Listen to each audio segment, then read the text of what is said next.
So, I haven't had a chance to bust out my Hurricanes red jersey, and this is the first kind of off-season style content I'm gonna make. Um, so today I figured what I would do is I would bust out the Hurricanes red and talk about how I think the NHL should structure itself as in regular season and even the playoffs and how they would do that. Because I'm gonna be honest, I completely hate the way the NHL currently has their system. Someone who tries to repeatedly get people to watch hockey, not persistently, but I'll talk to my friends about it, and I try to explain them the playoff format. It is genuinely hard to explain. It's a very complicated system, in my opinion, of the top three teams in each division take up seeds 1 through 3. Then the rest of the teams have to battle out for a wild card spot. Those two wild card spots play the first two teams. Like, it becomes a mouthful, and I want to make it as easy as possible. But I also wanted to try, because the easiest way I would do it is just say forgo divisions, go straight conferences, all conference play, and that's what I was going to do. But the way I wanted to do that was I wanted to balance it out. So I wanted to find a way to keep those division rivalries. That was the deal I made with myself. Find a way to keep those division rivalries and while also making it easier to explain to fans and go to the system that I prefer, which is the 1v8. So one thing you may notice, it is very similar to the former playoff format they had. So there's that. And yeah, so I want to jump because that's what I grew up with. So a lot of people are more nostalgic for it. Like, I imagine some of the older fans when I was growing up watching it prefer the divisional system. But when you have people like me who grew up with the more 1v8 system rather than the divisional system, they might be more comfortable with that. And then you got some older people that I know that are like, oh, there's just too many teams in the NHL now. And I can kind of see it. I don't think any league should ever go above 32 teams. So I think just level it out. You want to put a team in a city, relocate them. Only if the market's not working. Like, don't just relocate a team for the sake of relocating it. Looking at you, NFL. So let's get into it. I'm just going to pull it up on my computer. So the way I would do it is I would have four divisions. I would have the East. Out of the West, I would have the Eastern Conference, the Western Conference, four divisions in each conference. So the first division I would have is basically the Southeast Division minus Atlanta. So Carolina, Florida, Tampa Bay, and Washington.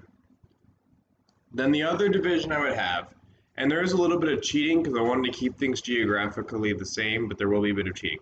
I would have Columbus, Detroit, Philly, and Pittsburgh, all in a division. And then lastly, and then I would have a division that I would call the New York division, which would be Buffalo, the New York Islanders, the New York Rangers, and the New Jersey Devils. I just think it would be cool. You have four teams in New York. Why not put them all in the same division? New York rivalries can be really good. And then I have Boston, then I have the Canadian division and Boston. So I would have Boston, Montreal, Ottawa, and Toronto.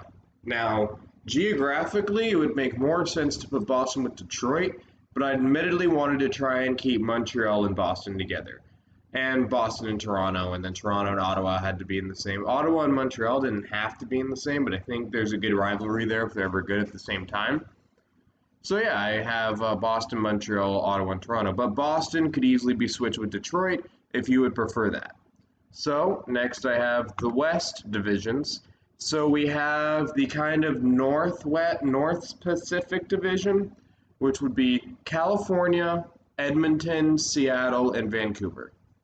And then I have the California division and Vegas. So Anaheim, Los Angeles, San Jose, and Vegas. And then I have the true Central division. So I would have Arizona, Colorado, Dallas, and Winnipeg. Unfortunately, this is the division that had to be spread out the most, but that's because Chicago, Minnesota, Nashville, and St. Louis were just all that close to each other. So I don't think it's perfect, but I think it is the way to go. I think you could easily move like St. Louis and swap it with Winnipeg just so it's less travel for people. But yeah, the true Central Division still has to travel a lot. I guess if Arizona were to relocate to Houston, I think it would make it a lot easier. Then it's just up and down, not Arizona having to fly to Winnipeg. So I have that, and then actually went and I figured out the schedule to the season. So basically, what I would do is, in your you would play your division 4 times. You would play your conference 3 games, and then you would play the other conference 2 games for a total of 80 games. So you take out 82 games.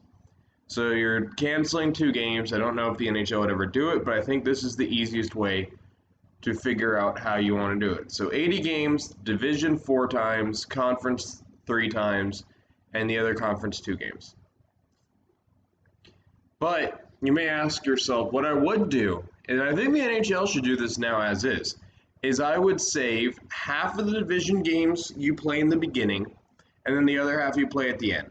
So basically, all the games you're playing that truly matters, if you're battling for a playoff spot, if you're battling in the for the if you're battling to win your division, or if you're battling for a playoff spot, you would be playing hang on. You'd be playing 6 of those games.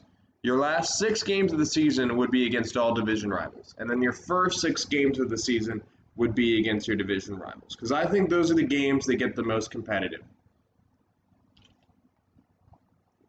And then in between those 6 games each, your 3 games against the rest of your conference, and 2 games would be spliced in all in between there.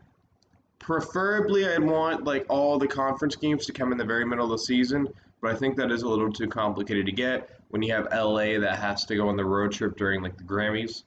So I think that's just a little too making it too simple. But so you have that. And then for the playoff format. So I want to go back to the 1v8 system. So basically what you would do is each division winner is ranked from 1 to 4. So the division winner that gets the most points would get number 1, and then the lowest a division winner can be is 4th. And then the rest of the conference would be seeded for 4, we'll call them wildcard spots, from 5 through 8. So if you don't win your division, you don't get home ice in the playoffs. That's basically how it works. And then, yeah, 1 would play 8, 2 would play 7, and then, of course, you would reseed after each conference. Now, the reason why the NHL wants to go division is because they think it builds up rivalries. But to me, the rivalries form no matter what. Because if you look at it, whenever 2 teams are really good at the same time, the rivalry is really intense. Detroit, Colorado is one of the most intense rivalries in hockey history, and it happened under a conference format. So that's why I would go. So that's why I don't think it's important. But that's why I wanted to keep it so the last 6 games of the season and the first 6 games of the season are all against division rivals. And then I want to kind of illustrate the example I have. So I'm not counting qualifying rounds, but let's just say that the standings were the way they finished. I have kind of how each standings would be seeded. So in the Eastern Conference, Boston gets the number 1 seed, Tampa Bay gets the number 2 seed, Philadelphia gets the number 3 seed, and the only flip is the Islanders jump up 2 spots to the 4th seed. And then Washington, Pittsburgh, Carolina, and Toronto get the 7-8 seed. And then in the West, it would be St. Louis gets the number 1 seed, Colorado gets the number 2 seed, Vegas gets the number 3 seed, Edmonton would get the number 4 seed, and that's actually literally just how the 1 through 4 standings actually worked. So you don't have as much movement, but I don't mind when there's a little bit of movement. Like a lot of Cinderella stories happened in the late 90s to the O's because of the teams that would kind of like an 8 seed would get the 3 seed, like Carolina in 02, for example. And I like Cinderella stories. They're always nice to have. And then Dallas would have had the 5, Nashville would have had the 6, Vancouver would have had the 7, California would have had the 8. And that way, because you look at the Central one year, you look at the Metropolitan this year, like there's always one division that's so much stronger when you have 8 teams. That like literally the 3 best teams in a conference, 2 of those teams have to play each other in the first round, and one of those teams doesn't even get home ice when they were the top 3 teams in the conference. The Central in 2014 with Colorado, Nashville, and I think Chicago. Because I don't think St. Louis was really good at this point, but I think Chicago was really good in 2014 also. Those three teams were literally battling not to play each other in the first round. And look, I'm not one to say when there's a bunch of upsets it means the league is unfair. But I think on paper, the best team should have the best advantage possible, not when there's a division just really good of three teams, they have to play each other in the first round and one doesn't even get home ice. I think that's completely unfair when you have the top three teams. But that's how I would structure the season. Now, comment down below if you agree, comment down below if you disagree. This is the kind of stuff I'm looking to do. I just want to talk about other NHL things that I won't have a chance to talk about when the Hurricanes are playing. I may do a ranking of all my favorite teams. Number one, not going to be a mystery, unfortunately. But, it would be fun to do. So, because number 2 through 32 kind of would be a mystery. So, anyway, that's all. If you like what I'm doing here on the channel, don't forget to hit like, subscribe if you want. Yeah, I'll talk to you guys in the next video.